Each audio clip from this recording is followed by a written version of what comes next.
Socializing 29.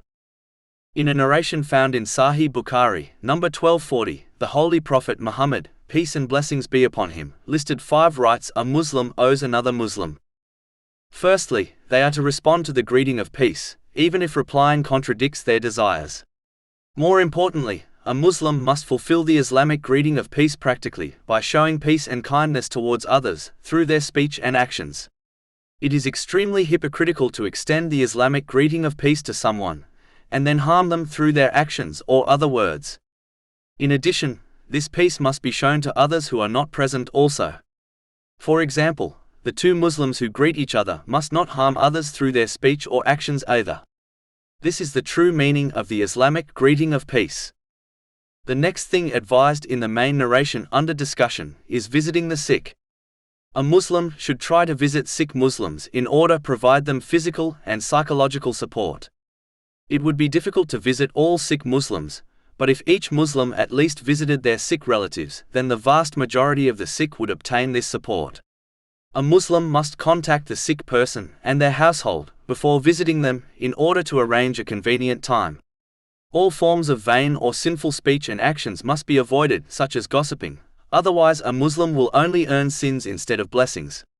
They should not remain long in order to avoid causing discomfort to the sick person or their household. Next, a Muslim, when possible, should attend the funeral of other Muslims, as each attendee supplicates for the deceased to be forgiven and benefits from being reminded of death, and practically preparing for it, which involves using the blessings one has been granted in ways pleasing to Allah, the Exalted. Just like one desires others to attend their funeral and supplicate for them, they too should do this for others. In addition, attending a funeral is an excellent way to determine whether the family of the deceased needs any further support, such as financial support. Each Muslim should aid them according to their means, just like they would like the aid of Allah, the Exalted, in their moment of need. In fact, the one who aids others for the sake of Allah, the Exalted, will gain his support. This has been confirmed in a narration found in Sahih Muslim, number 6853. The next thing mentioned in the main narration under discussion is that Muslims should accept the invitation for meals and social events, as long as no unlawful or disliked activities take place, which in this day and age is quite rare. An important point to note is that some Muslims attend social events where unlawful or disliked things occur, and cite this narration to support their actions.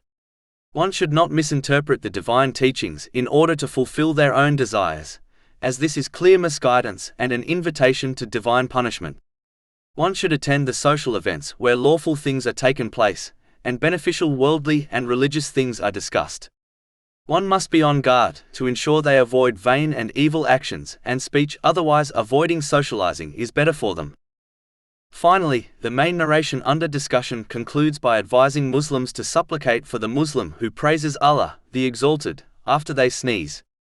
Generally speaking, this encourages one to always think and behave positively towards others, especially Muslims. They should strive to benefit others for the sake of Allah, the Exalted, thereby not desiring nor hoping for any gratitude from them according to their means, such as a supplication on their behalf. Simply put, one should treat others how they wish people to treat them.